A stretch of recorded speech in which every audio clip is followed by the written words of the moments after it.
Malema has once again made headlines and won the hearts of many MK party members and the entire South Africa after he forced the Speaker of Parliament to recognize Jacob Zuma during the SONA debate. His fearless attack on President Ramaphosa and Gayton during the SONA debate has also sparked national reactions. The way he ordered the Speaker of Parliament to recognize Jacob Zuma is what made many people admire him. After his own drama, Gayton disgraced himself while trying to support the new and President Ramaphosa, which has left people talking badly about him. Reacting to his speech, some people said he is a disgrace to the nation. Watch till the end and see for yourself the entire drama witnessed at the SONA debate today. Do you support the recognition of Zuma initiated by Malema today?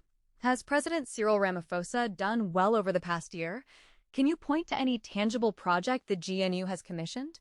Let's have your opinion in the comment section, and please don't forget to hit the like button and subscribe for more updates. Speaker, order, honorable members. Speaker, it's not a point of order, it's a point of procedure.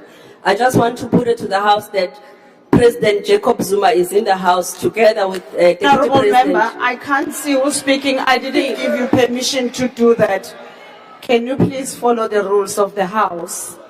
What are you rising on, honorable member? Speaker, I'm rising on a point of procedure to tell the House that President Jacob Zuma is in the House together with Deputy President Tony Ngeni. Can it be acknowledged? No, honorable member, please. Honorable members.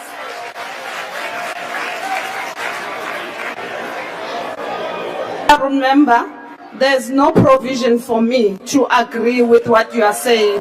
Please, let's proceed with the House sitting of the House. Over to you, Minister.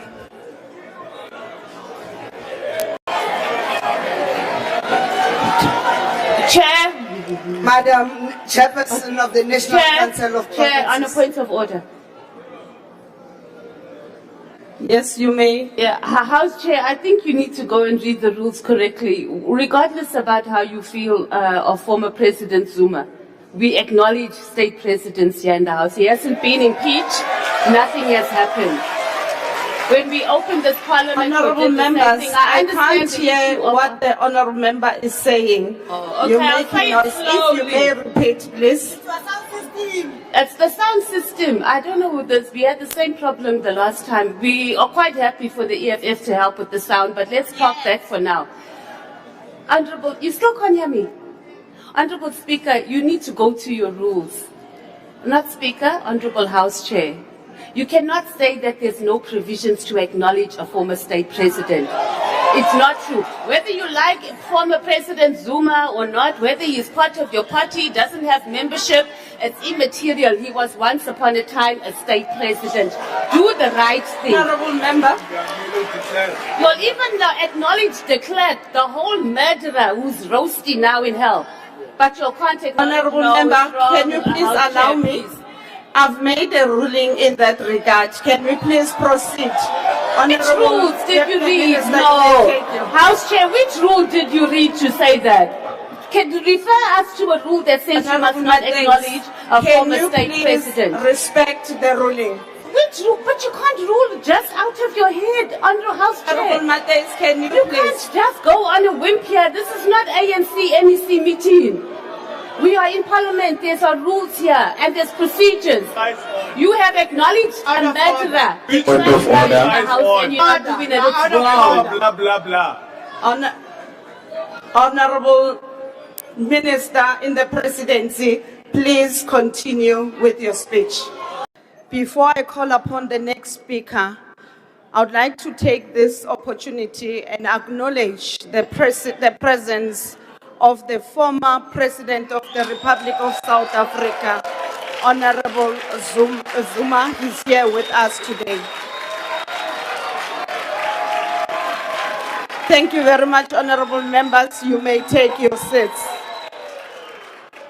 People of South Africa, Mr. President, we warned you 8 years ago that the Oppenheimers and the Ruperts will neutralize you, and your legacy will be that you auctioned our country and its strategic asset to the highest bidder.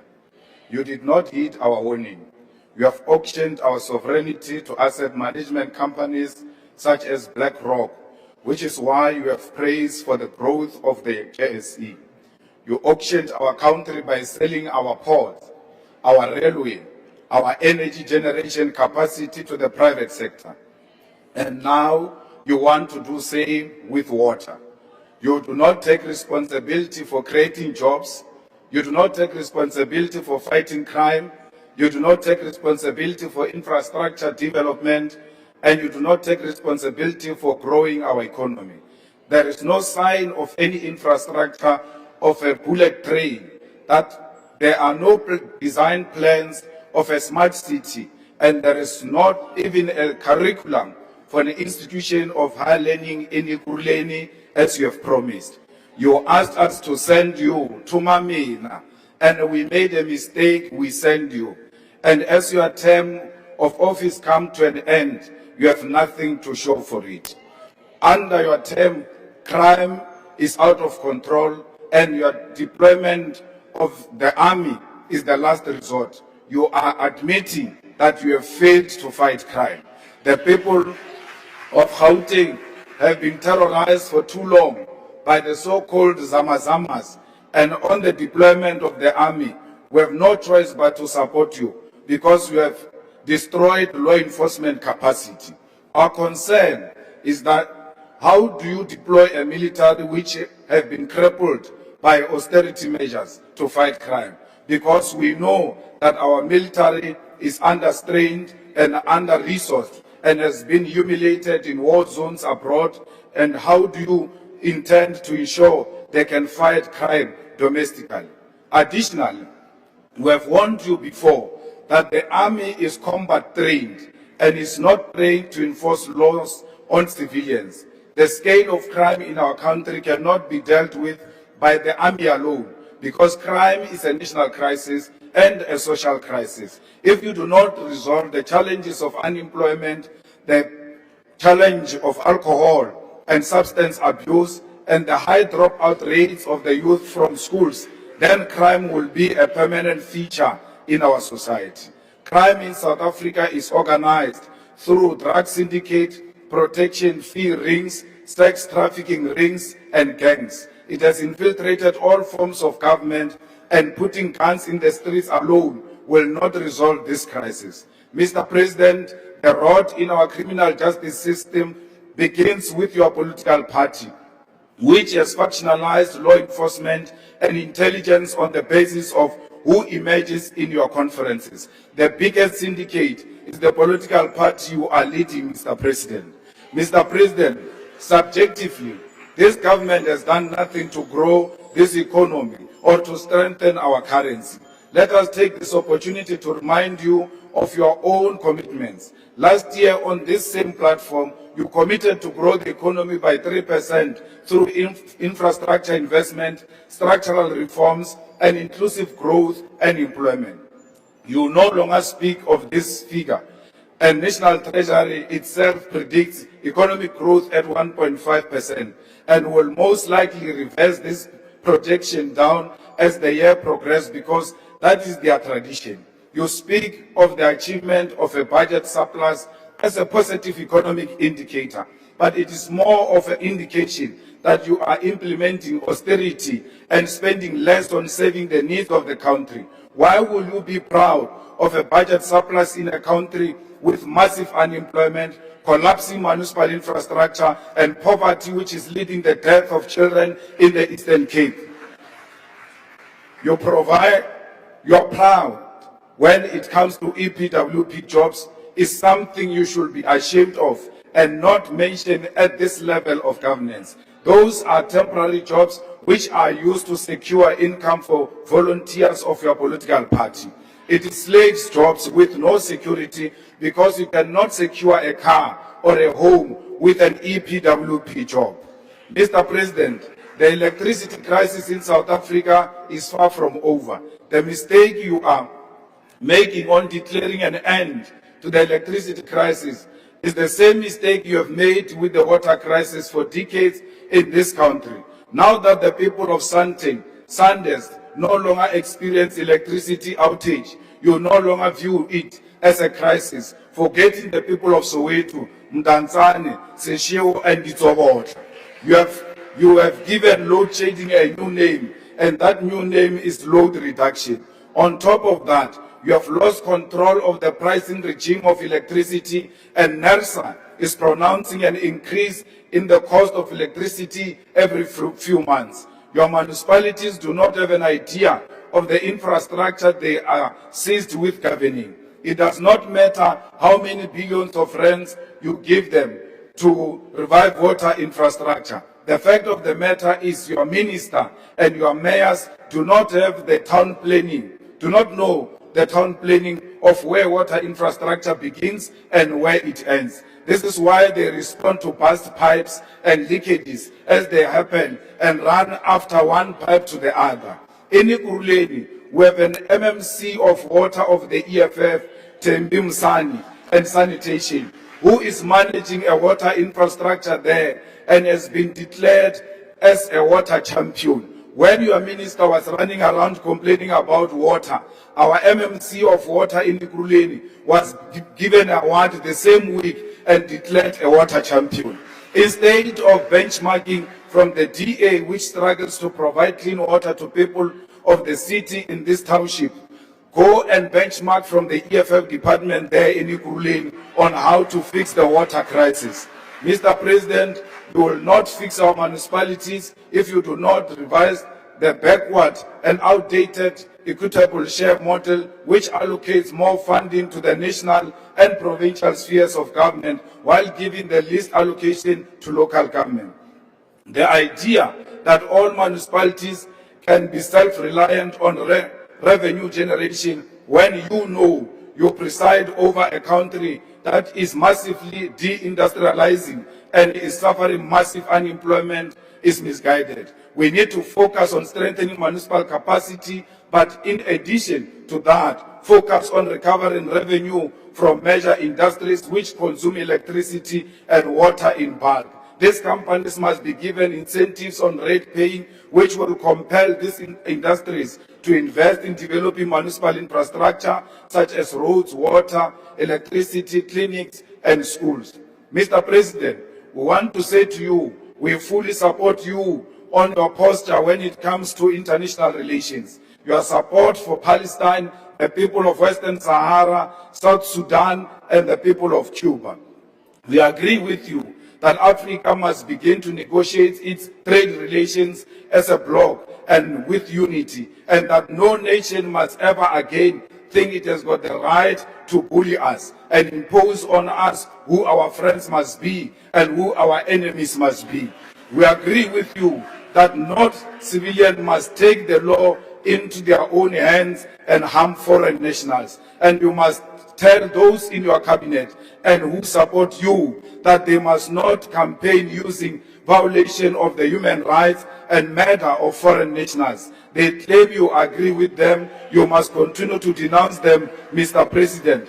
Others are killing people to perform rituals as we approach local government elections. They think by killing foreigners, they will win elections. They must ask their friends who came here with the name of killing foreigners. They did not win elections. Xenophobia will never win them elections. And some of them are found in your cabinet. You must remind them as you meet them on the corridors. Just say to them, xenophobia will not make you a president. I might have made you a minister. We call on you to exhibit your courage by closing the Israeli embassy, which is a resolution of this National Assembly. You have declared their representative as a persona non grata, and the skies did not fall. Close their embassy and cut relations with this genocidal nation. The USA has sent a rampant racist as its diplomat in this country, and we must exercise our right to refuse cooperation with the individual whose sole intention is to dictate to us what our foreign policy must be.